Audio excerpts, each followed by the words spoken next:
All right, I think I already hit the button that said, hey, if you want to be a part, gling, gling. Good night, good night, good night, everybody. Welcome to Fatherhood Talks, the Fatherhood Think Tank. The fathers come together to talk about interesting topics that affects us as men, fathers, and in our community, our family, and our community. Tonight's topic, it's funny, I seen a little TikTok or some video where there's a show called Jubilee, and they took about, I think, 7 men and lined them up about size mattering, and they measured them. They actually did a whole thing. They measured them on. Man, this is crazy. I mean, these shows get crazy. They measured them on being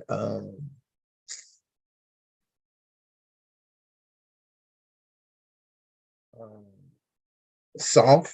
They measured them on soft. They measured them on hard, and they measured their circumference. And then they made them guess who they thought had the largest penis. And then they got in line by that, and then they measured through a doctor to say, and then they got relined back up. Interesting, very interesting show. I mean, these shows that they got going on today, man, it's out of control. But I will say the one thing at the end of that show is that those men all kind of made it understood that somehow, sometimes we're making a big deal about that when it's not probably the biggest deal that we wanted it to be. Because they were all men just doing their thing, whatever. All right, but I don't know if that's what we're talking about. We might be just talking about size matter, how big you are as a man, how big your kids are getting. I don't know where all the conversation goes to, how it ends up working out. But tonight's topic is size matters, and I know in our intellectual conversations that we take conversations to is going to go way beyond just the idea of the physical body when we think about size. We're going to start thinking about the size of how we think of ourselves overall in our mind, how we handle are we a big person in our mind? Are we a small person? Are we large? Are we small, large, light? So with that being said, welcome everybody here tonight. Like, share, subscribe, join us. I'm Ron Osborne Williams. And I want to get the other dads to introduce themselves. And then we can get on with our conversation for the night, fellas. Good evening. My name is Donald Jones. I'm a divorced father of two, a teenage female daughter and a teenage son. Go ahead, fellas. Good evening. J. Rob Menard, father of two young adults. Good evening, Vaughn Howard, father of two, one teenage daughter, one preteen son. Good evening. Good evening, gentlemen. My name is Ed Tenney. I got 6. I got 6 of them, 3 biologicals, 3 steps, and 1 grandbaby out the oven and another one in the oven. Whoa, say that again. Whoa, what happened there? You said 1 out the oven, 1 in the oven? Yep. That one's scheduled to come out the oven in September. Oh, wow. Tell her I said congratulations. I never even got to congratulate on the first one, but I guess I get to this one. Yeah. How's it going to be Fatherhood Talks and you forget to say, tell him I said congratulations too. Oh, you know what? Listen, I just made a big faux pas. That's a big faux pas. I was thinking about that but I forgot. Is the son that's having one. That's a forgive me. Then you leaving Teeny out. You supposed to tell them congratulations. all is forgiven. All is forgiven. Okay. This is my son and his wife out in California. Okay, yeah, I forgot about that. Yeah. Well, building off of that, thanks, Ron. My name is Lionel Lightborn. I'm a married father of. I'm a father to a tribe of 7 young adults, 4 young men, 3 young women, and 1 granddaughter. So it's always a pleasure to be here with you guys.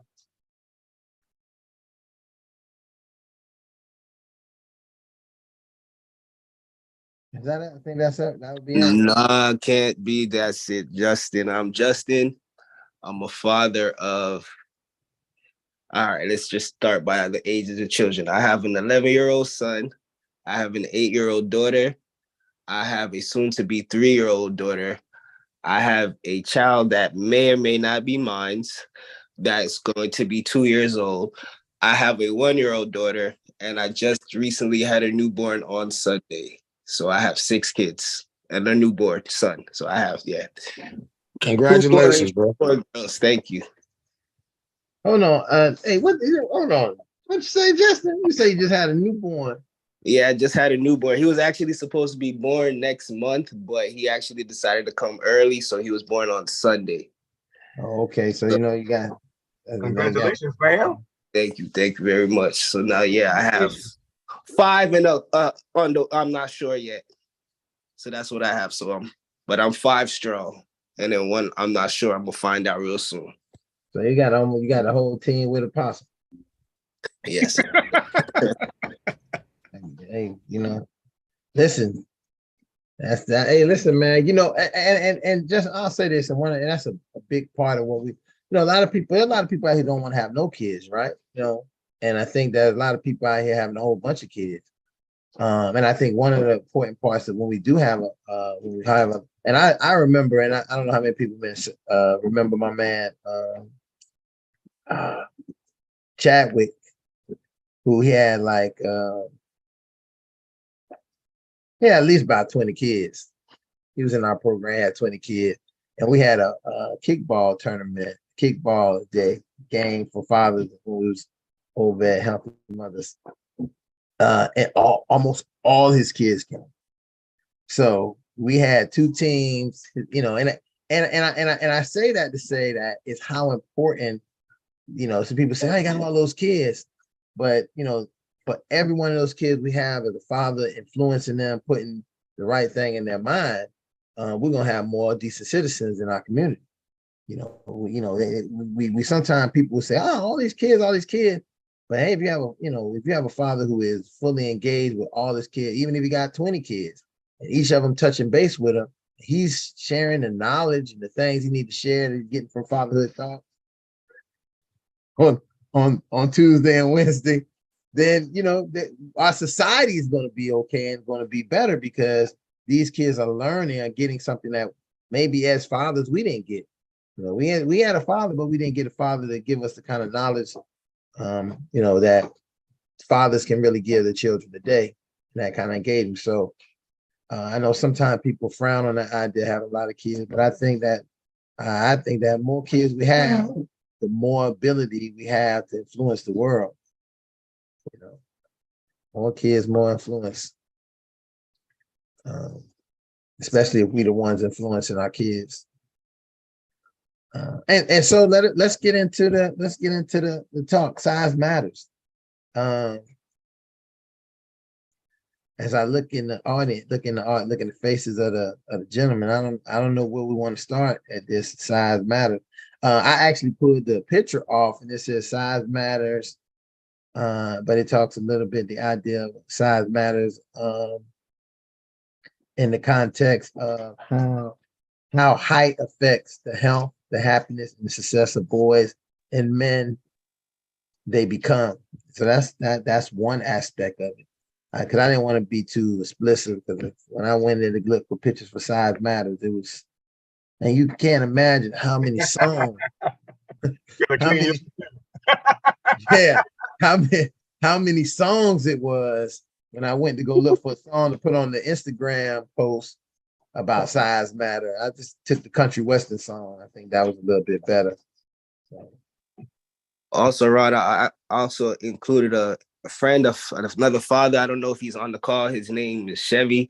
You can also look. I don't know if he wants to introduce himself. Yeah. I see. Oh yeah, that Chevy. Chevy, you want to introduce yourself? I didn't mean to just throw him on the blast, but I always like to. Listen, he only look. He on the camera, so he ain't on the blast. He got to get on the task. Chevy, introduce yourself, my brother. Tell us how many kids you got. Yeah, I'm gonna hit you up. Hey, how you doing? How y'all doing, y'all? Hello? Y'all can hear Hello, me? Yeah, Chevy. good, Yeah, we good. can hear you doing well. Oh yeah, this is Travon, man. My friend Justin told me to tune in, just give it an air, give it a listen. I've been listening for the last month now, listening, but I haven't tuned in. Today I was like, you know what, I'm tuning in. But I'm a father of one child, newborn. Well, not newborn, 14 months. Pretty much new. I'm new to this. But yeah. Hey, welcome, Chev. Welcome. Yeah, Welcome. welcome, Thank you, bro. thank you. And Chef, just know that you on the live show. So I mean, you can chime in anytime, anything you hear. Don't feel that you got to sit in the background. Your opinion, everyone's opinion counts because we can't really define fatherhood if it's not defined by every individual person putting it into the pot. Fatherhood right now, we got to make it like a gumbo. So we got to get some aspects from fathers from all over the world, all True. dynamics. So if you in this conversation we're talking about, if you feel like something, just jump in there. I know you're driving, so be safe. But we here. So who's jumping on sides first? I'll jump in. I'll jump in on it first, because Chevy and Teeny and Justin, since they got little kids, I'll start with that size matters, because I think that you have to start pouring into your children at a young age. And a lot of times, we as men are pushed to the side when it comes to those newborn kids, because they feel like the mom has more of the knowledge, but we have the same knowledge as they do. When it comes to little kids, they're not born with a textbook that moms get to read beforehand. I think the experience is new to everybody. I think that when we start pouring into these kids and start teaching them at a young age, we help develop them in all those aspects, like it said on the flyer, with the health, the happiness, and all those other attributes that they'll have later on in life. But you got to start at that small size. You got to start when they're young, so they can start getting used to it and understanding it, and being able to grow and develop and reciprocate it as they get older. Okay, I'll come behind you, J. Rob. Size matter. If I was gonna talk about this topic, I think it's symbolic of growth. And you just said it too, but I was like, he got it. He just said it. And that's it, growth. And that's growth in every aspect. I mean, growing from a man to a boy, or from a boy to a man. And then growth in every aspect of life, which is important for every ingredient in life and every individual that's attached to that particular family. And so we all have to experience our own growth to be efficient and sufficient and effective parents, be it mother, father, and child. And so growth is the one thing all parties in that particular family have in common, and that's just my 2 cents on it. Okay.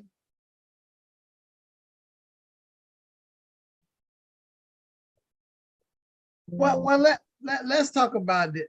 One of the things that I noticed, and this will come closely to. I had a conversation this week with my class about puberty, and one of the main things in that conversation was growth, size-wise, how young people just grow up right around you as a parent, right?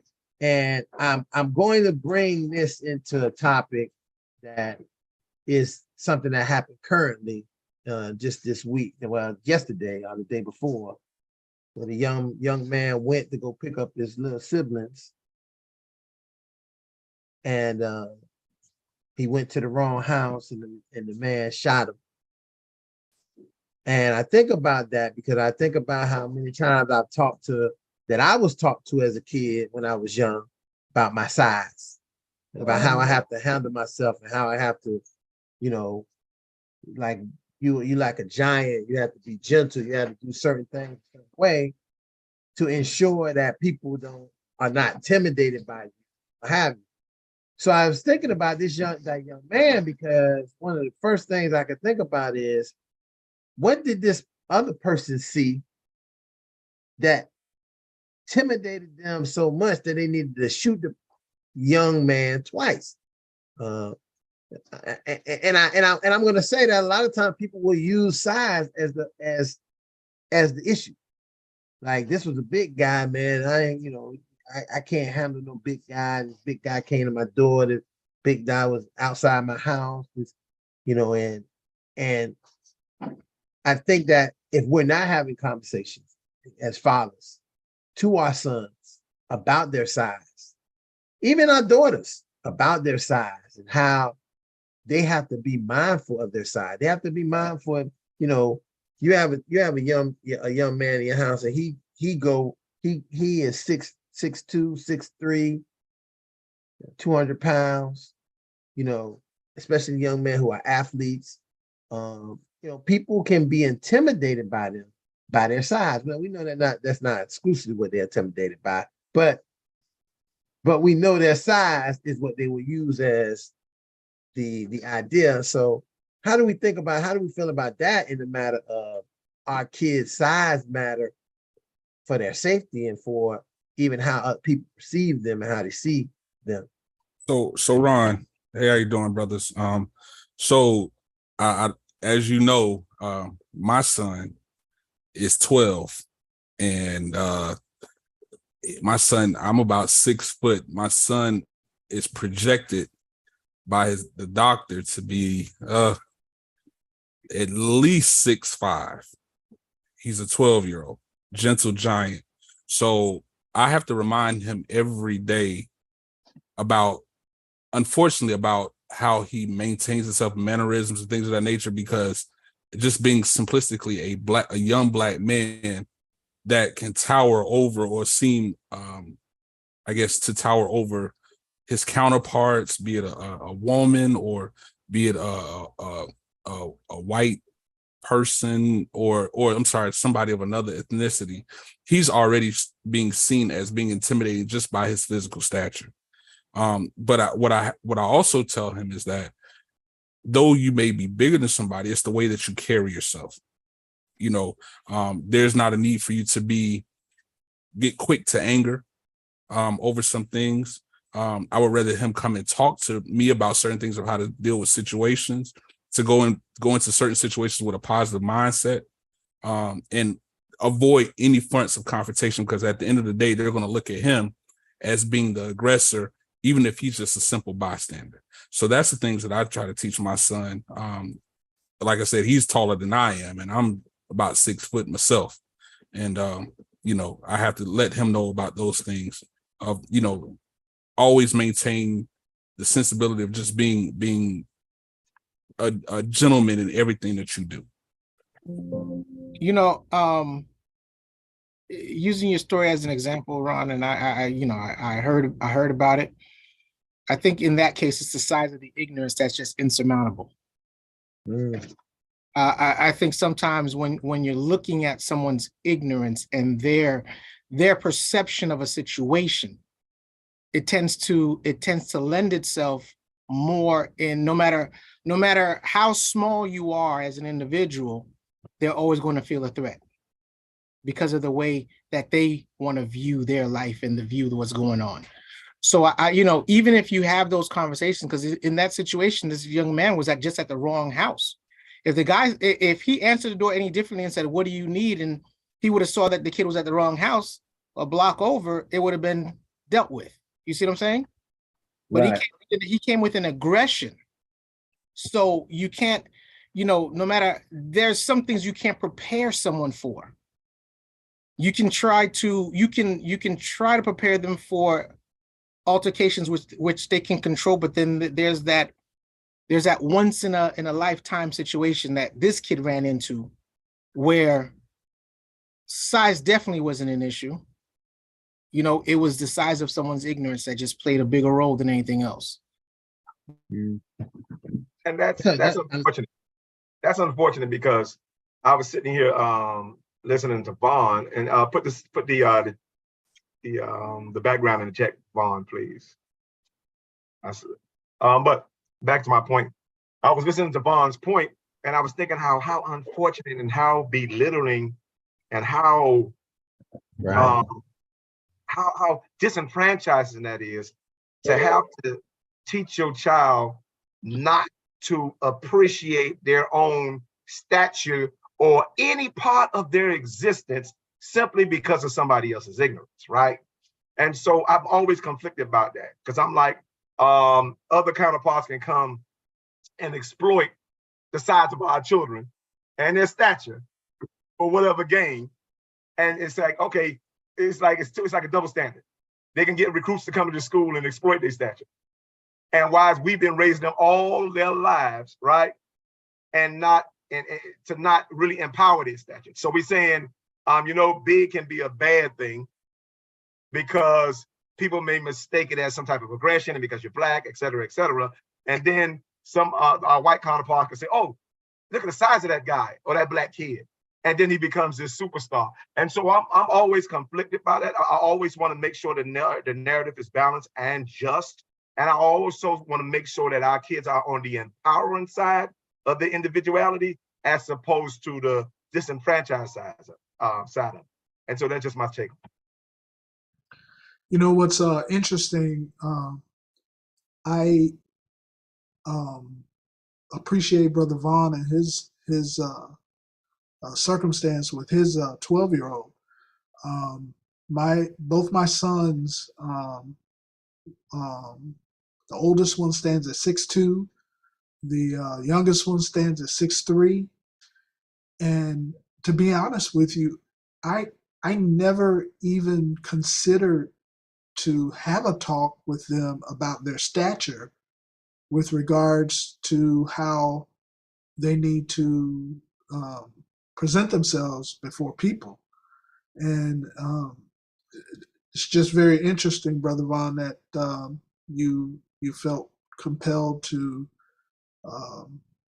speak wisdom into your son in that way. I just never even crossed my mind. Well, and I had that same conversation with my son, because if you look at my son now, he's 19 and he's about like 6'4". I myself, I'm 5'9", and he was my height at 12. So like 12, 13 years old, he was about my height. And I had to have that conversation because I and specifically because I took him to get a haircut, and they thought he was a senior. And I was like, no, he's not a senior yet.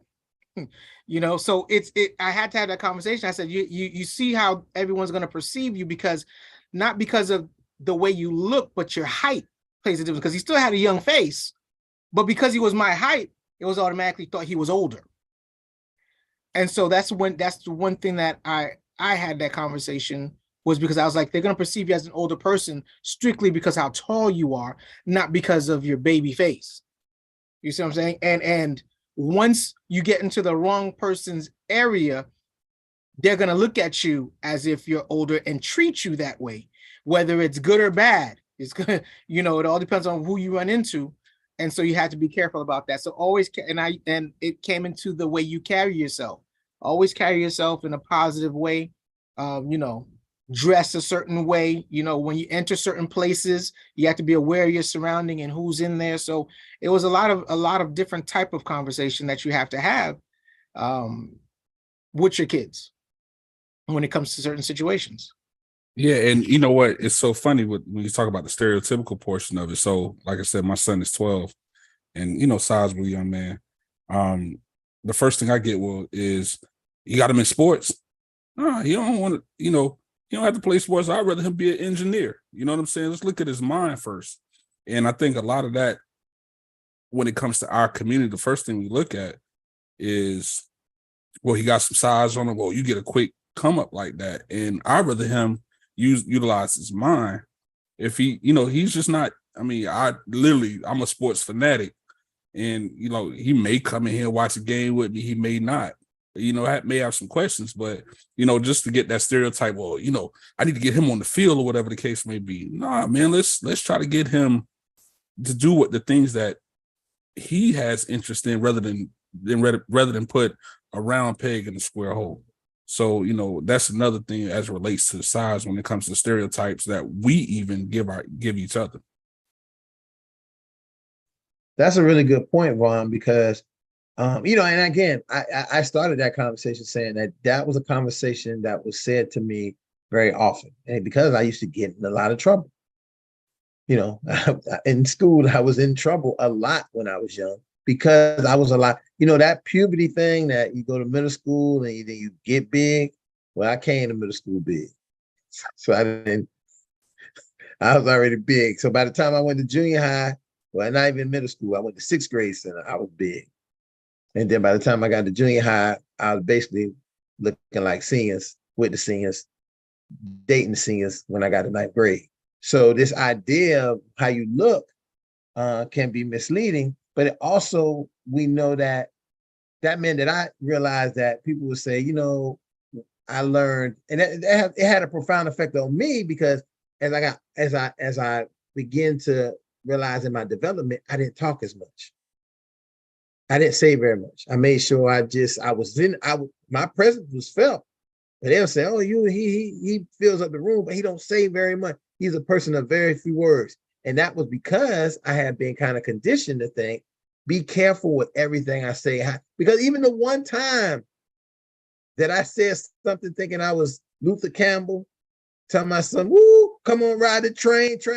Next thing I knew, the next day I had handcuffs on the Monday morning. And I was just trying to be, you know, I had nothing to really do with it, but my mouth had me in handcuffs on Monday morning. I had nothing to do with none of it. I was just standing there in my big mouth. But guess what? You know who they seen with that big mouth? Big Ron. I wasn't that big, but and I ain't played for. But I guess just we had that kind. So you have to think about those things, and I think that especially now, and as Vaughn was saying, and we sometimes really in the environment that we live in today, we have to be very mindful of how we, you know, talk to our kids about how do they carry themselves.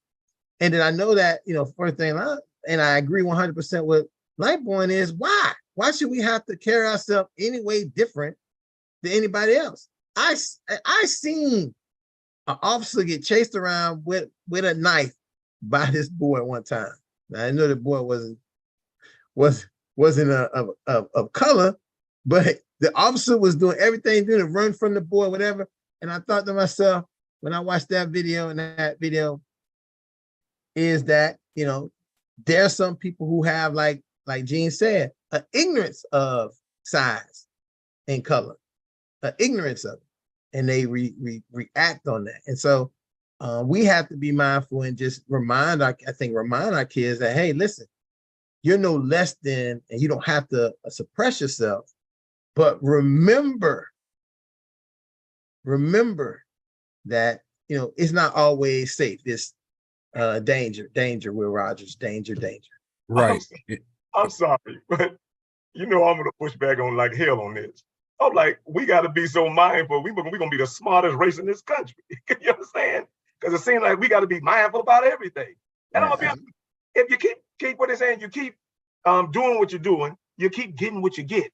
And so with all the education on this in just Black America in general, you understand? I'm like, you know, you gotta try at some point teach your affirmation to catch up with your education. Because I think we got more education than affirmation. And as that, you're just gonna have a bunch of educated cowards just continue to sell your communities into gentrification of what we got. You understand? Because nobody's saying nothing anyway. And you're right, Ron, we do it to ourselves from the top down.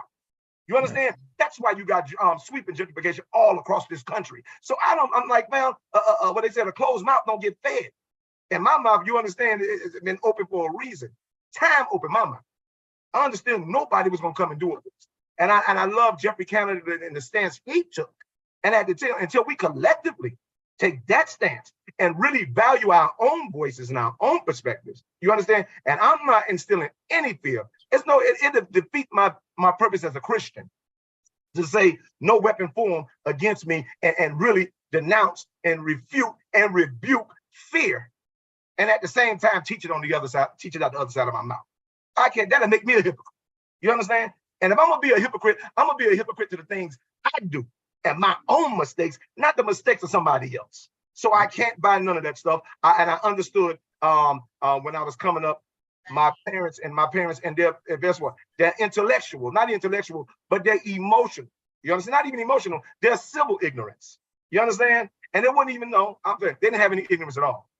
That was their civil intentions to try to protect me from the very barriers that was around me, trying to ensnare me. So I understand that. I'm just trying to understand why would we do it today?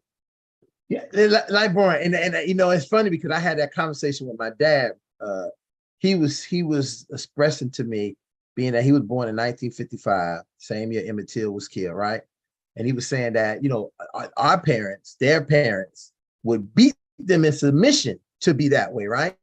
But again, we're talking about in a time where, yeah, the raider could come into your house, kill you, burn your house down. But I agree 100%. We don't live in them times now. A raider come in my house, they might get, you know, some of this hot fire, you know, that they might not want to get.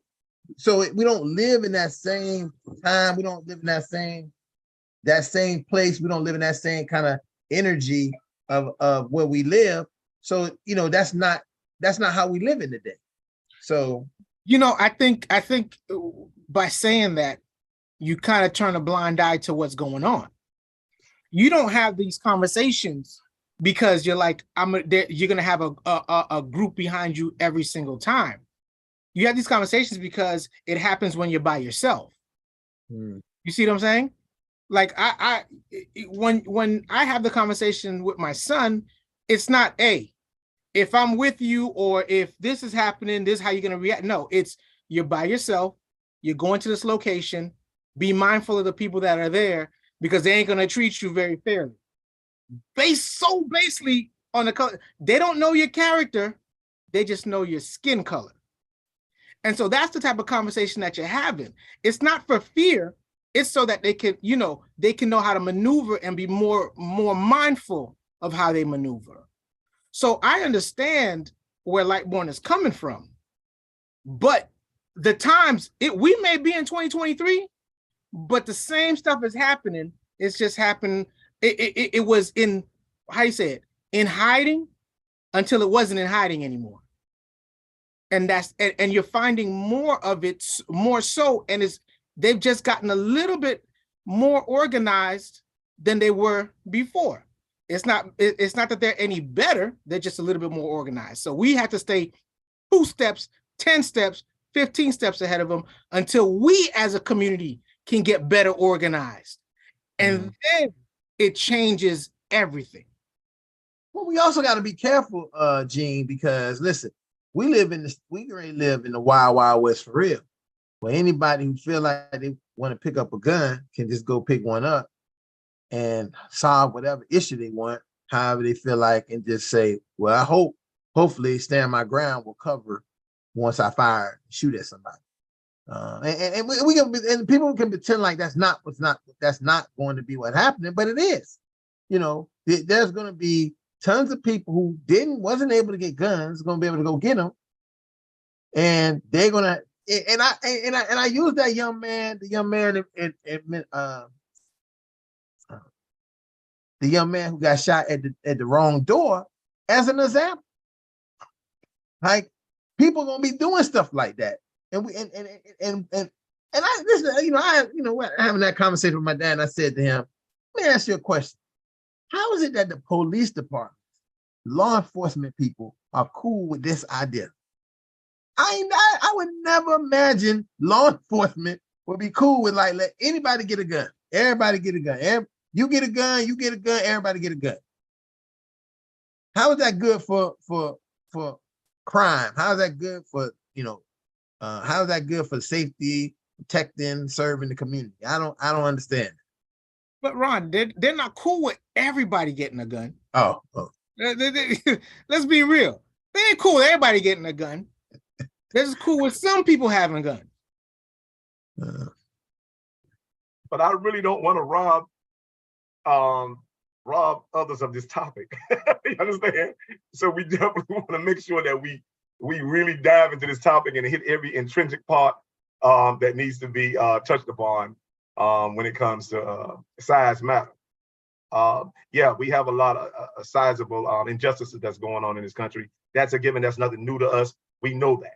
You understand? But at the same time, I'm thinking about people like and the new people who's standing up right now and getting results. And so talking about being, well, it's no use of being 10 steps ahead of anybody if you're never going to make a stance anyway. You understand? So these brothers went and got the education and knew what it took to be 10 steps ahead. And guess what? To make an effective stance to bring issue and light and justice to situations like this. And so that's what I mean by bringing the education and the affirmation piece to instilling the education and affirmation piece in our young boys. And guess what? Not just our young boys and our people in general, and eventually all people, because I just don't want it to stop being just a black thing or a black man thing. I need to be a human thing, and particularly people who aspire to just do good and try to be the best that they can be. That's all I'm saying. And so I don't believe in, and I love Martin Luther King is my guy. I see the gangster in Martin Luther King. People can say what they want to say, but I subscribe to his gangster messages. Like if a man couldn't find something, and this particularly talk to fathers, and particularly black fathers, if a man can't find something to die for, he's not fit to live. You understand? That's Martin Luther King. That's the king I know. You understand? And that's the king I subscribe to. I like I have a dream speaks, but at some point we got to wake up. So I think what Lightborn's alluding to when you talk about size matters is the size of your heart and your passion. So I like that, Gene. Thanks. So when you start thinking about the size of your heart and your passion, you're gonna have to have that drive to take you to where it is that you need to go. And so I think when we start talking to our young people and giving them direction and giving them focus, and I think that's one thing that, sometimes we try to have our kids, and rightfully so, we want them to have their own focus, but we forget that they need the guidance in order to achieve what it is that they need and what they need to focus on. So I think once we start driving that passion, that big heart, and you start talking about what it is that they want to do and how they want to be led, and how we have to sometimes move out the way to give them the chance to lead. So it kind of goes like twofold. It's guidance and leading, and then stepping out the way and then following. Right. And I agree with that. I think when it comes down to size matters as relates to that topic, we have to have a sizable courage, you know what I'm saying, to lead.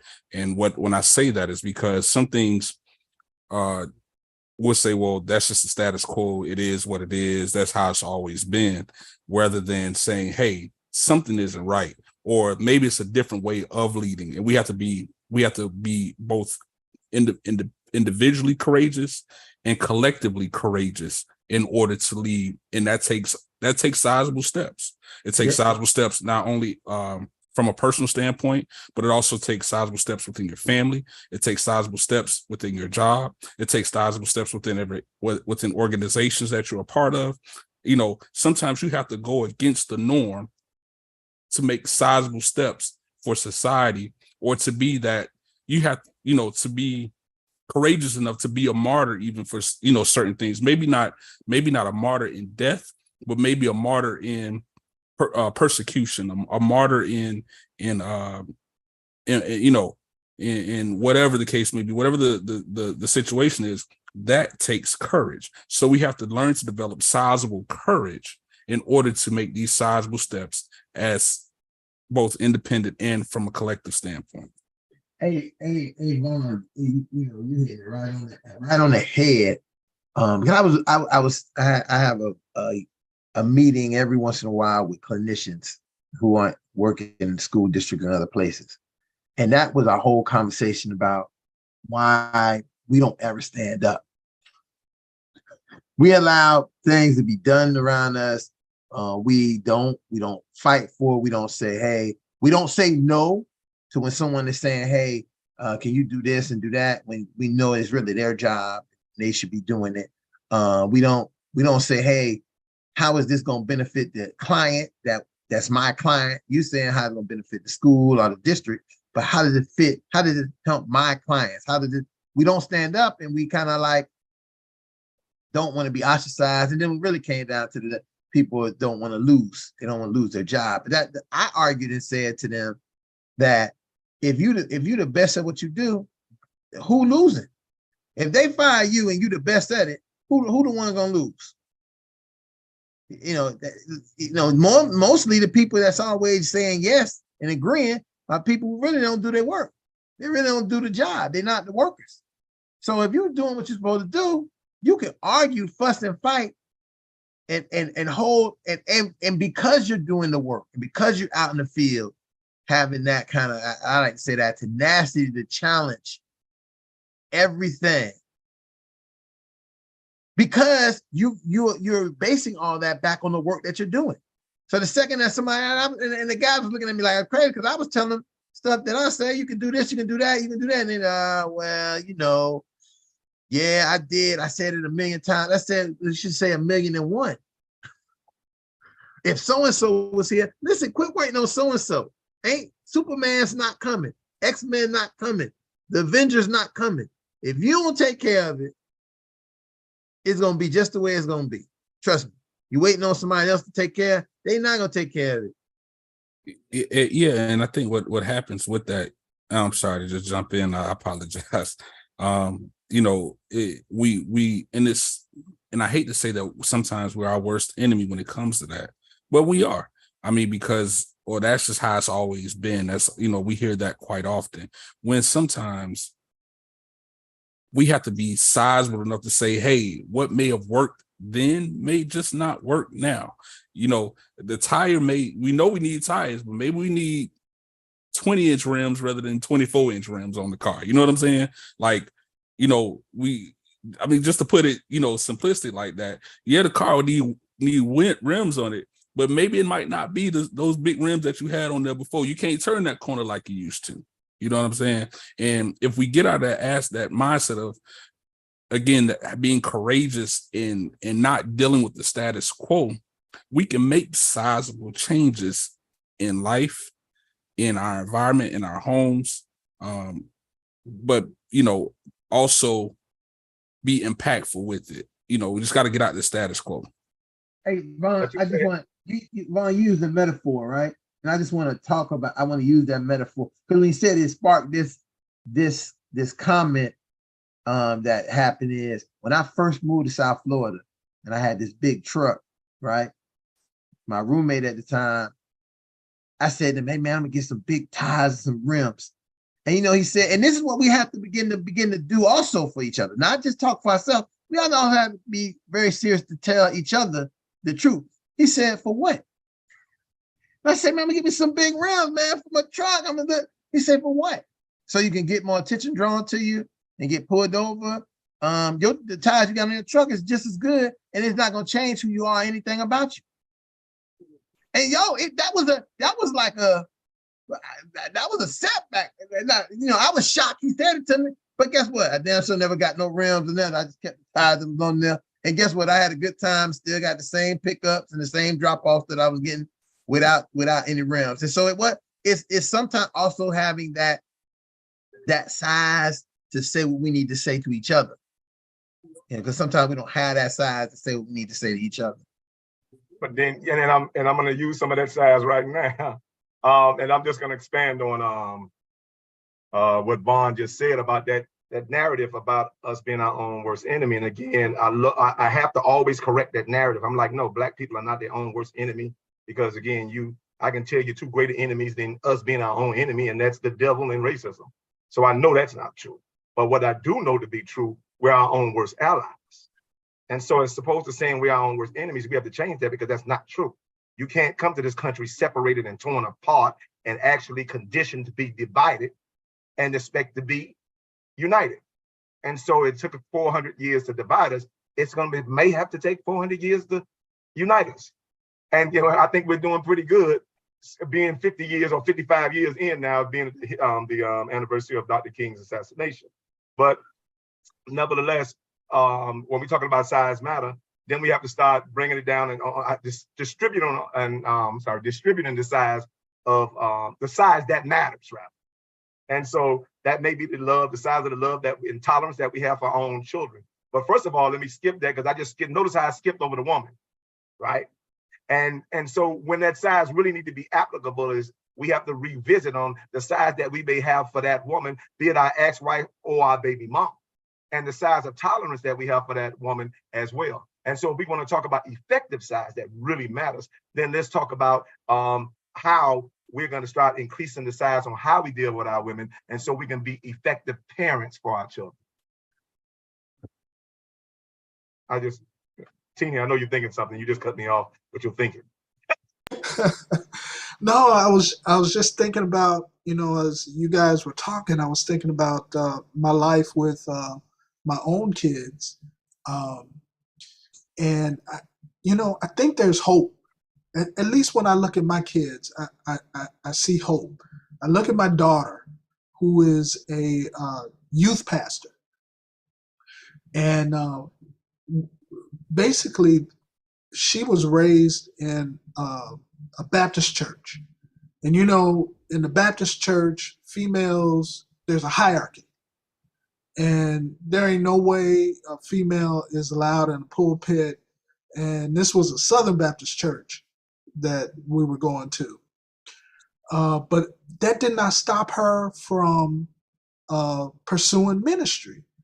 And her tenacity to want to minister to kids was so much so that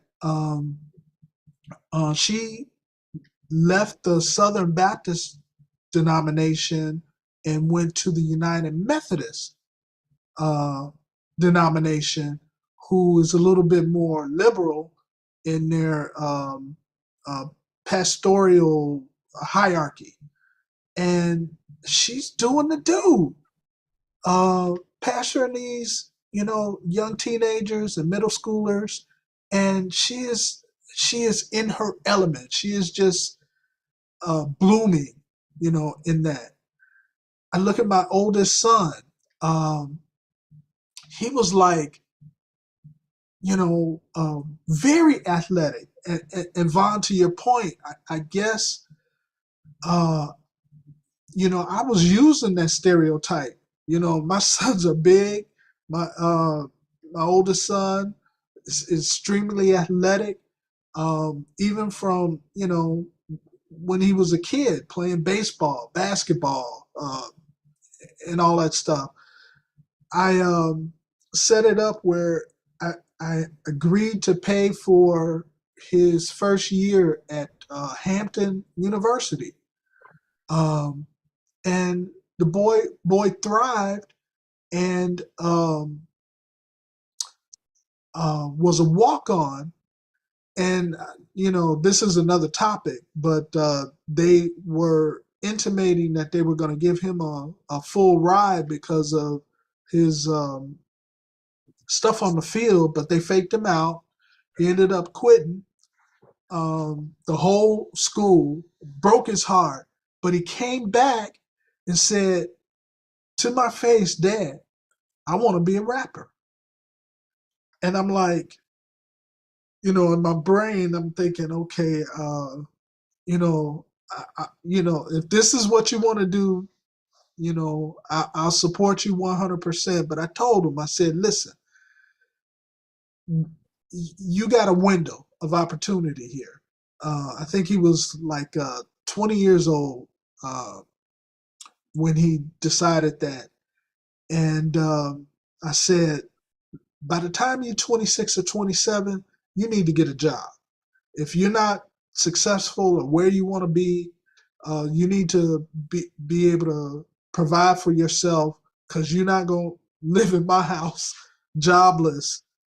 But, I was there to support him. And lo and behold, that dude went out and became a rapper.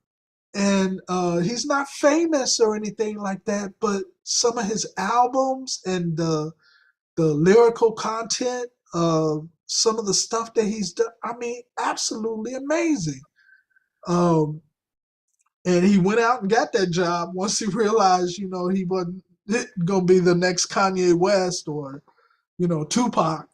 And then my youngest son, that dude,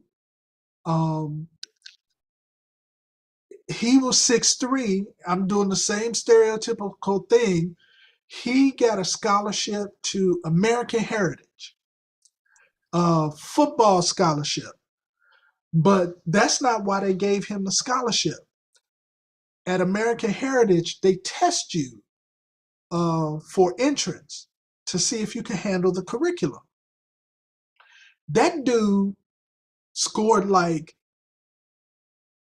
140 on his IQ test. And he impressed the principal so much so that he came out privately and told me, he said, I don't know, I didn't know too much about IQ tests and how biased they are and stuff like that. But he said, listen, your son passed this test with flying colors, and you need to know that the quality, the questions on these tests, most Black kids aren't able to answer because it's not in their purview to be able to answer those questions. And I'm like, wow. And then the oh, I forget her name, the guidance counselor, she was like goo and gaga over him. Once he got accepted playing football, I found out that he was a scholar athlete. The dude winning not only academic awards along with his football scholarship, he's winning these academic awards. He came up to my face and said, you know, Dad,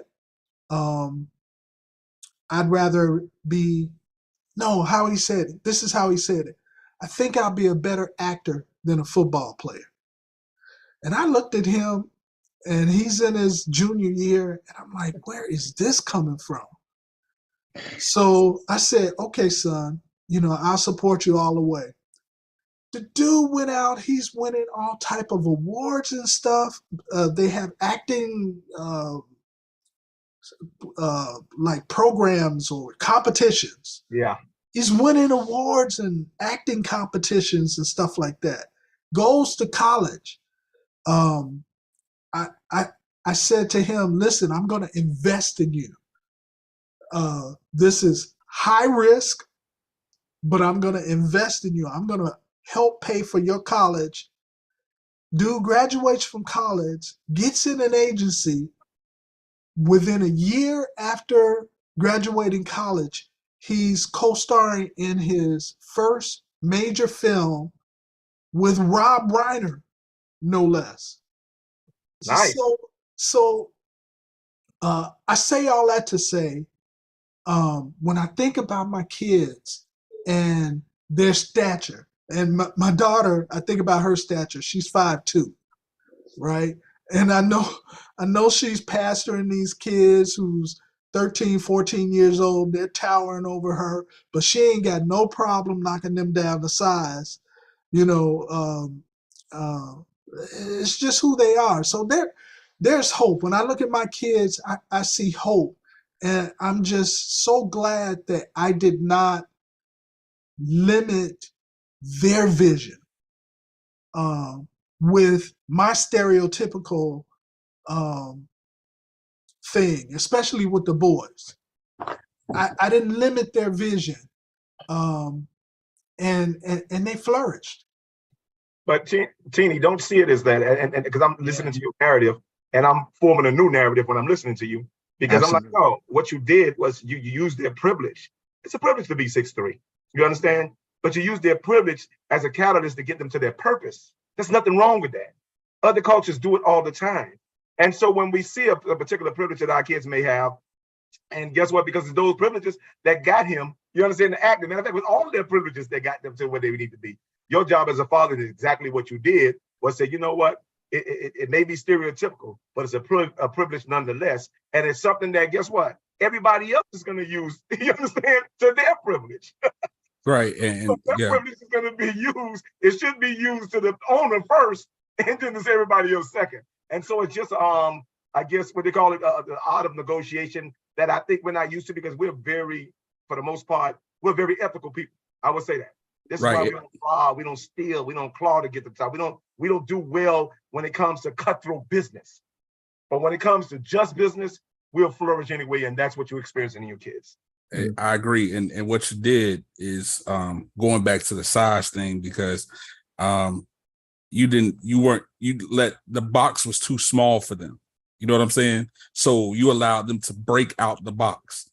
You know what I'm saying? The box was too small. You got them a bigger box. You pushed them into a bigger box. And that's sometimes what we have to do, as, again, playing on that size topic. We can't put them in small boxes when the boxes are indeed too, they're too big for the box. You know what I'm saying? So, I commend you regarding that, my good brother. Well, let me say this. When we talk about size, I think the real thing is, as I listen to this and my case conception that I always do every time I listen to everybody talk, I start case conceptualizing. Teddy, don't take your shine, Doc, because Doc, a lot of this is, if I had to use a case study, is using you as the case study to show your engagement with your kids is what made them and their own learned behavior from you. Because you said two things in both of these, and all three of the examples with your kids, that first you already believed in them, whatever they wanted to do. But then you also was realistic with them. Told them that, listen, you can do whatever you want to do, but there is some limitations to how long you can do whatever you want to do. And again, I think that's a core thing that a lot of dads, and I say all the time, when I'm looking at parents and looking at kids, sometimes the first time I ask them is, hey, what would your dad say? And I'm asking that only because dads have a way to talk about things, the way to approach things, the way to bring things. Dads are not dreamers a lot of times. Dads are usually just the realistic option. And I know you at both times you say, well, even in the point that you seem shocked that your son would do so good on the IQ test.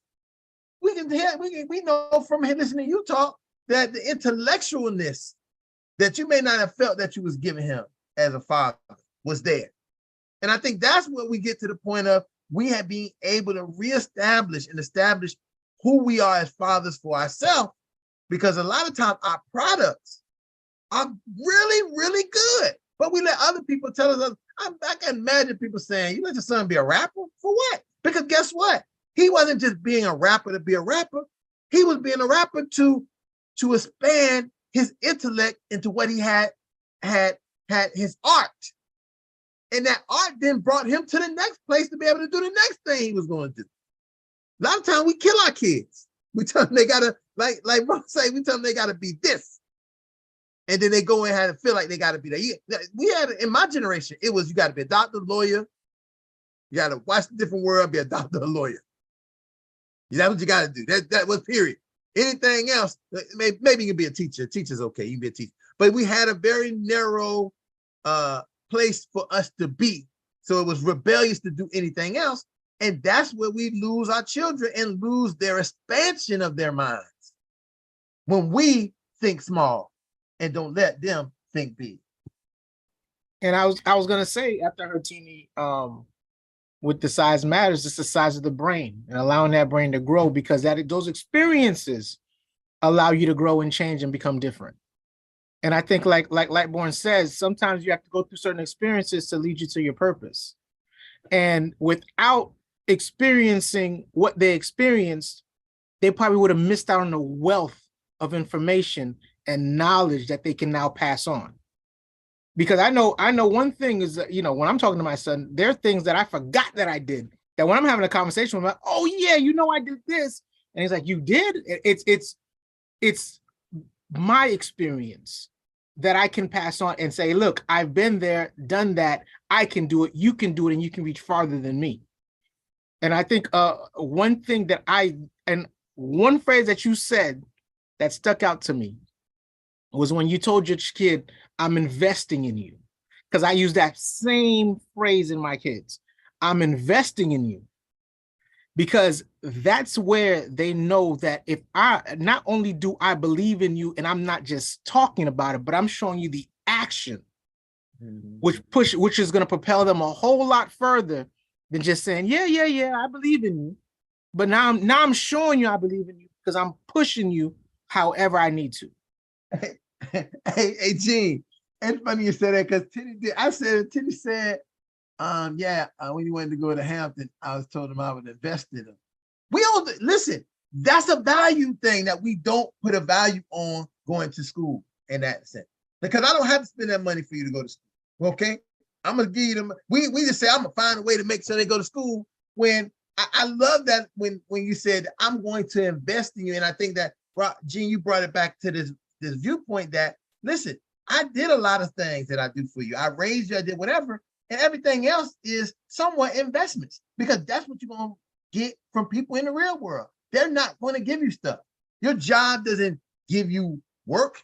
They invest that you are going to be an investment for them to make some profit and you get some and get some profit from it. They're not giving you anything. And when we use that type of language, again, it changes our size from being this little small thing to being this really big thing. And I can't agree enough with you.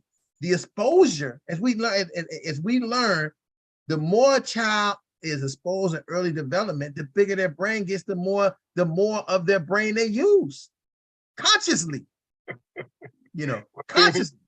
Teeny, unfortunately, my rearing of my kids was totally different. I can remember because I had a few projects that I was dealing with, entertainment or whatever case may be. And I knew I need some kids' voices for these particular projects, to project innocence. And so I already knew that, okay, it's to get anybody else kid, it's gonna be a lot of too much legal jargon, too much legal, what they call it, bureaucracy. And so I couldn't really lock somebody else kids into my project without probably giving up a significant amount of the project's assets or investments or whatever the case may be. And so naturally, what did I do? I got 6 kids at that particular time, so I used all 6 of my own kids. And so call it what you want, but it is what it is. And so I completed the project with them. And the thing about them is not the only, I invested them in my dreams so I can walk them and show them what it's like to actually dream and try to do something big. And so to take them in studios and do PRs and promotions and this and that or whatever the case may be, because we did it for the project we were working on was for a big, that ain't finished yet, but I ain't calling no names yet, but one group. And when the project was ready, we was in the studio, I bought their best friend as well. And so I gave all of them a try to see which voice would fit which particular genre of the project. And my son, being my son, my oldest son felt like, oh, he needs to lead simply because he's my son. But at that particular time, and to this day, I still think he's impacted by that, I had to invest a no in him. And I'm like, no, because I'm like, this was the reason we sent you to school for. You understand? To project, articulate, because I need this particular project to become a purpose.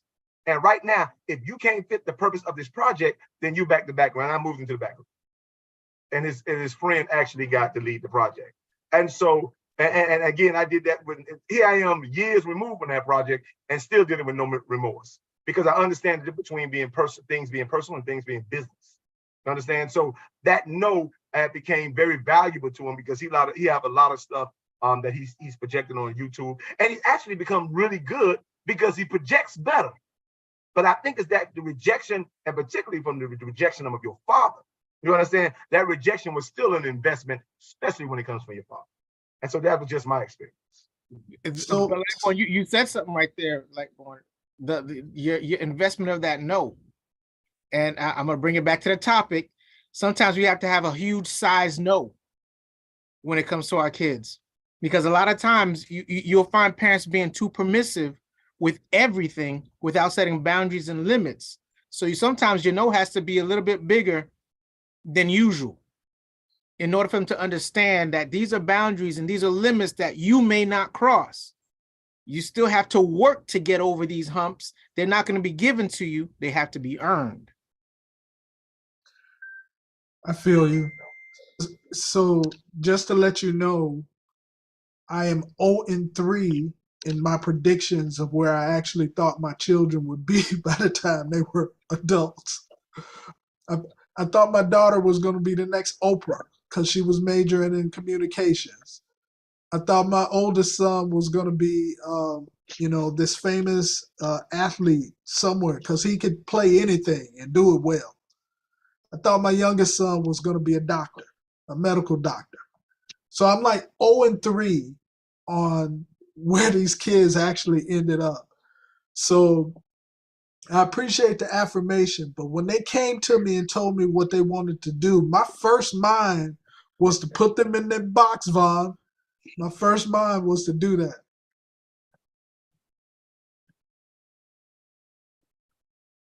Well, I see we got Castro here just looking and listening. What you gonna do, Castro? Barbecue or meal do? Taking notes.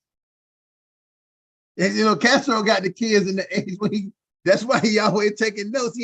I'm just taking notes, bro. My kids are 7 and 4, so I'm still watching it play out, bro. And I'm not, but I'm grateful to see the models and be able to see model behavior, right? Because it's what our kids see. Our 10, you said what hasn't already been said, right? You set a foundation, a boundary, and you give your kids the model behavior to go pursue their dreams. And like, hey, little motherfucker, you got to figure this shit out by 26 and go get a job, right? Like I'm gonna give you that latitude. I'm your dad. I'm gonna love you. I'm gonna validate you. I'm gonna hug on you. I'm gonna give you that support. But I also got to give you the foundations for you to go figure it out, right? And I believe that that's what fatherhood requires of us. So I'm grateful to be in the room to watch older men of the experiences. You got 25-year-olds, 7-year-olds. I'm 20 years removed, right? So for me, I'm looking at it as, here's what I'll say, Lightborn. I see you guys. I see the model behavior. I see the work that has been done. So my question is, that was done 7 years old, 5 years old, 4 years old. You didn't come out the gate at 17 and tell your son to go do this. You know what I mean? You've been building that. So all I know is that I'm staying true to what I know, what I was told in my heart, what God, how God led me to obedience, and this is how I want to do. So you guys are just kind of validating what I'm thinking I need to be on, right? Because it's how we pour into them consistently. It's not one time, one shot at 15 or 17. You got to get this right. You've been pouring into them for years, bro. You poured into all 3 of your kids consistently for years. And that's why you have thriving humans in society. That's our job as men, is to provide and protect other men and other children so they can be providers and protectors. So that's what I got to say, Lightborn. It's funny. I'm taking notes. It's funny, Castro, you say that, because it brings me right back 10 years. Somehow, you when you tell your stories, you become like the case study for the night. But and the great part that Castro brought up is this idea that your kids already knew what to expect from you, because they already knew that you had these expectations for what you might expect for them to be, right? So that means that whatever they were going to be, they had to be the best of that. They couldn't be the mediocre of that, because you already had an expectation. And then we don't think about that very often. That works for all our kids. If we want them to be one thing, many times kids will, if they want to be something else and we support them, they're going to be the best of what they want to be, just to prove that what you want them to be, they are the best at what they are. And when they are the best at what they are, they're also more happy, because this is what they wanted to be. And sometimes they got to learn that listen, they want to get that share. I see share. I think about it, they want to get that. You get that fancy car. They want to get something. Well, out there going to the clubs and being making them albums and shady record deals don't get that to you, right? They ain't gonna get it to you. You get to enjoy your art. You get to be a musician, but you ain't gonna be able to get that kind of stuff, because the music and the stuff you're making may not even be the same capacity of what the music record labels is looking to do, because they looking for something that might not even be in your character, might not be in your ethics to do. You might just want to make really good music, and they're not interested in really good music. They're interested in negative music. So, but in the back of every one of your kids' head, I believe they probably figure that look, Dad, I can't not be successful. Even if I'm gonna be successful, I cannot not be successful. You know, like, I mean, I heard somebody say, well, I'm gonna be a crackhead. I'm gonna be the best crackhead I ever was. They'll say, this guy was the best crackhead of all time. But guess what? He the best at it. And I think that's sometimes with kids, when they challenge us, that's what they think to do. But you know, I know I love did. driving this particular point home. I guess I got a question on that. Go ahead, Castro. I wanted to. I had so that's to me that's a different point. That's a different perspective. And the reason why is because as men, I think somebody said it earlier, we were just rocked out the frame. Pop just kicked ass and took days, right? And we weren't allowed to go explore and learn what we wanted to do. We weren't allowed to say, well, I want to be a rapper at 15 in 95, right? It was more of, what are you going to do to be able to get a job or provide income for your home, right? And it's something that kind of blows my mind. And like I said, it's a different subject, but I bring it now, and I'll do my best to try to correlate it, right? When you think about like Jacques Cousteau or these white people that do wild shit, like go scuba diving and go exploring in the ocean, right? And just become famous for things like that, right? The Shark Lady. I'm just thinking of all these Netflix that I see. And it's rare that you see people of color, right? Unless there's a Latino station or something like that. But and the reason I say that is because these kids were allowed to go blow your mind and go explore and go think. And they were cultivated to go do that. In our cultures, you said you wanted to go scuba diving. You weren't going to be supported in that, right? Just as E supported his son to go be a rapper and all these things. So I say that is because I think we do injustice to our, force them to go earn money and income to be providers versus go exploratory learning. Kind of like the Montessori concept, right? You just kind of learn what you like and kind of explore in that sense. So our cultural differences, we're not striving and we're not pumping out innovators and creators to go do some wild things because we're not allowing those things to be cultivated in that way. So I have a different way of it, you know that, but just perspective wise, how do we let our young people really flourish their brains when we're having issues about being shot because you showed up at the wrong house? Like it's a conundrum that how do we deal with it? Okay, well, I'm gonna tell you how we did it. We can start by saying that Black people are not exposed to stuff like that because that's not true for me. I was exposed to scuba diving and snorkeling when I was 12 years old. And the reason I'm being that, and I can say that probably for Gene and Gaspar's not here, I can say that for him as well. Do you know why? Because we're of Caribbean descent. And because we are from Caribbean descent, that's all that they do. That's their lifestyle over there. So to be a ship captain, to have their own fishing dispensary and all that stuff at 14, 15, 16, they have their own business as a norm because the capitalism over there and the economic makeup over there is far different than economic experiences over here. And so I couldn't lock the Black experience into an African-American box when the experience is so different globally. And so that's all I'm saying. But as it pertains to the I don't want to get into that battle. And there's definitely there's African American, there's Caribbean, and I understand all that. Well, and maybe I'm wrong for putting it all in one label, and I am more or less of traditionally, right? Let's just go traditionally, and then that's tradition is also changing because we also have new traditions that we can create. Correct. That's not the norm for us, right? What E said is, I'm willing to support you. I'm willing to. I know my dad wasn't willing to put some money down when I asked him for some money on a business, right? He's not willing to invest in me. So these are the norms that we are making different for our children, and we're emotionally available for them through these modalities, through these processes. And that's us growing up also differently. I think I know what it is. The disconnect is Castro, and you would probably agree with this. When it comes to you and I, when it comes to you and I, me as an African American, you as a Latino American, you know what the difference is, what we have in common when it comes to norm? There are no norms. That's the problem. And so we were never limited to norm because what was normal, what was normal for America was always abnormal for us when it comes to experience wise. And so there is no norm for us. We're always evolving because we have to in this particular society, especially growing up. You're talking about 20, 30 We had to years. get it how we live. Right. And so that's how hip hop became such a great, such a giant, talking about size matter, such a giant industry, because it evolved into that. It took disenfranchisement and made it into one of the greatest franchises in this country, in this world, rather. And so I'm saying that to say this: when it comes to size is not mattering, or size is not measured in sex. And that's what we got to understand. It's not measured in sex. Size is measured in successes. And that's the only thing people going to remember about you when they're at your grave. Nobody's going to be at your gravesite and your obituary talk about the size of your penis. Nobody cares. Your penis is never going to make it to the obituary. I know that actually.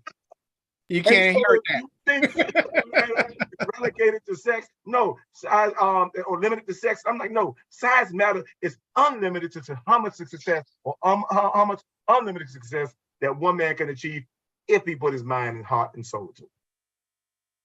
That's all I wanted to say. I try to get it, to wrap up like Johnny do, but I was That's what that was, to wrap up like Johnny. Wrap up like Johnny be doing. I'm trying to do what Johnny did. Hey, I got you, because I was looking right at the clock. Anybody else want to take a shot at that wrap up in a couple minutes? We got. If not, we're gonna take Lightborn wrap up as the wrap up. But listen, I will say, man, this had, look, it's funny because what I love is that you brought this right back to the idea that the topic was going to be about the penis or something of that nature, and our conversation went in a whole nother disposition. It went to the real, more intellectual. And I say intellectual, I don't really mean like being an intellect, but it went to a more thinking mind, a more like what we call this a think tank type of conversation, where we begin to think about the idea of what size really means to us as men, what it means to us as fathers, what it means to us in our families, in our communities. Because if we don't look at those things, if we don't establish them, we will be subject to just saying size. Somebody say size matter, and we're thinking about what the size of our penis is. When really, as you said so eloquently, it won't matter. I've been to many funerals, more than I can shake a stick at. Now, one time did the pastor say, anybody in the church was saying, boy, he really had a big penis. They might say they had a big heart. He was big. He gave a lot to people, but they never said that. So that's a big part of what we do understand, because it is that if you want to talk about it, the dash is a little bit different, right? That dash in between the day. So, Brother Castro, I just want to say, I need to give credit where credit is due. My parents, both my parents stayed together. As much as they argued, they stayed together. But one of the things they did for me and my sister was exposure. And I don't know if I would have had the wherewithal to be able to allow my kids to have their own vision if I was limited myself. So I think one of the biggest problems in the African American culture is that because of the economic situation and the limitations that are placed on them, and what we place on them as guardians, that is a detriment to our culture. I tell you, man, my parents, they took me places, horseback riding, just stuff the average kid on the west side of Chicago wouldn't be doing. And then when I got old enough to be able to be a volunteer in the student ministry at the church, I took kids places. And these were kids who barely been out of the city, let alone going to another state to go skiing. A bunch of black kids, teenagers, at a ski resort. I would take them skiing because I was exposed to skiing, you know? So I think exposure for these young minds is about the biggest thing that can be done to broaden their horizons and give them an opportunity to see past their current circumstances. You know, and I was actually, you know, jumping on what Ed was saying. I appreciate that. I was gonna say the same thing. You kind of parent the way you were parented, and the limitations that you had, you unintentionally put them on the kids because you don't have those experiences. You don't think to give them those experiences because you don't feel the enrichment that it might have. So I think the thing that we have to do to answer your question, Castro, was the intentionality to offer new experiences, not only for our kids, but for ourselves. Don't be afraid to experience new things, bring your kids along, because that's the one thing that you always get when that happens is the innocence and rawness of your children watching you go through something and then them also going through it too. And those are foundation builders. To me, those are foundation builders, because there's nothing like saying, you know what, my dad was nervous, but he did it, so I'm gonna give it a try. And sometimes kids will Right. And I think that's with their parent to make sure something is safe. And I think that's the beauty of it, and that's the authenticity that we all talk about, is that we're willing to show our kids that we're still muddling through this and we're still figuring this out. And I think that was the thing about, and my dad's only 17 years older than I am. But the one thing I always remember was that you weren't able to see a kink in his armor. Like Pops was always, like he was just stoic, right? There was no kink. There was no human connection in a sense unless he opened up. And I feel that, at least from my perspective, from my human experience and as a father, I want to be able to let my son know that I fail also, or I mess up. And it makes me a little bit more human and connectable in a sense. Because I feel like if I didn't see my dad fail, I really didn't, because he never showed me, right? Because for him, that was vulnerable and something he didn't know how to handle. We talk about it now, but as a kid, I realized how that affects me as growing up. Like, man, I'm not allowed to fail because my dad didn't fail, or my dad, you know what I mean? So it's our own personal growth and development, parent ourselves, and then also model that behavior, the opposite behavior for our children that are watching us.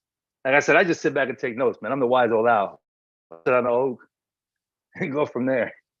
You know, hey, Castro, you said something, and I think that, and it bring us to the close where we're at right now, is this idea that I continue to want to focus and I want us to think about is, Ed started it by saying, hey, he had a model from his parents in the house that they gave him, right? And a lot of dads say, oh, I didn't have that model. I don't have it. I don't know how to operate it. And my big push is for you and challenge dads to go and get it now. I'm always saying it's never too late. You know, and I say that because, you know, if I had to say who my boy is, who I talk to him more than now than I ever talked to the whole time, like my dad. Tell this man almost every day. He called like, and maybe because he getting a certain age and his experience and this and that. But you know what? Also, we get to talk about things that I'm going through or might be dealing. And he tells me how he kind of would have handled it. And then he also talked a little bit about my granddad. So being able to look in this transgenerational fatherhood experiences that we have, also in reference to our parents, helps us become better parents. Because my dad say, I would love for, you know, the stuff he's doing with my little brother, he never did with us, me and my siblings. But guess what? He didn't live in that time where he would have known to do it like he did now. You know, it's a different time. So he got to do that stuff now. You know, and he does it. And we have conversations about it. And it helps me, it helps him, and it can help other people. And I think that I say to dads, don't give up to say you still got to do this on your own. your dad, if he's alive, try to find a way to communicate with him and talk to him and ask him, hey, just ask him, hey man, I'm thinking about this with my child. What do you think about it? That takes some size to do, because many people don't want to ask. That's gonna take some size to say, hey dad, I don't mess with. Dad, I'm going through this. Can you tell me what you do in this situation? And knowing that he didn't do it, but it starts a conversation that will be helpful to you to hear another part of this iron sharpened iron. So I leave it right there, and so we don't go too. Hey, Ron, before you close, shameless plug. My youngest son is on an Apple TV Plus program called Shrinking. So if you have Apple TV Plus, tune in to Shrinking. You can catch the first 10 episodes on Apple TV. They just signed up for a second season. That'll probably be coming out the first of the year. So tune in. That's the one with what's his name, Harrison Ford in it? Yes. I was listening to that on NPR. So that's a huge congratulations, but I'm going to look for it. Even if I don't have Apple TV, I'm going to just Google it and just go through the list with the cast just to look for it. Is he a teeny? What's going on? Yeah, if you look up Luke Tenney, there's all sorts of videos of him being interviewed about that show. Okay, awesome. Well, congratulations. Hey, Ron, my wife. Congratulations. She said, "What? It's time to do the chant." She done came here saying the chant. Oh yeah, that's it. That's like the extra bell that we get, the Oscar music. So guys, with that being said, again, folks, hey, we want to thank everybody for joining us tonight. I want to thank all the fathers that came in the room, and we really had a good conversation. If you're watching this in the replay, hey, like, share, subscribe, share with other people. And if you want to have more intense conversation, because our conversation tomorrow is about sex, love, and relationships. Sex, love, and relationships tomorrow in the private Fatherhood Talk room, in the private Fatherhood Talks room that we have. Join us there. With that being said, Father, repeat after me. I am. I am. I am. I am. I am a man of honor. I am a man of honor. I am. I am. I am. I am. I am a man of courage. I am a man of courage. I say I am. I am. I am. I am. I am a man of respect. I am a man of respect. Fathers, I said that I am. I am. I say that you are. You are. I say that we are. We are. Championship.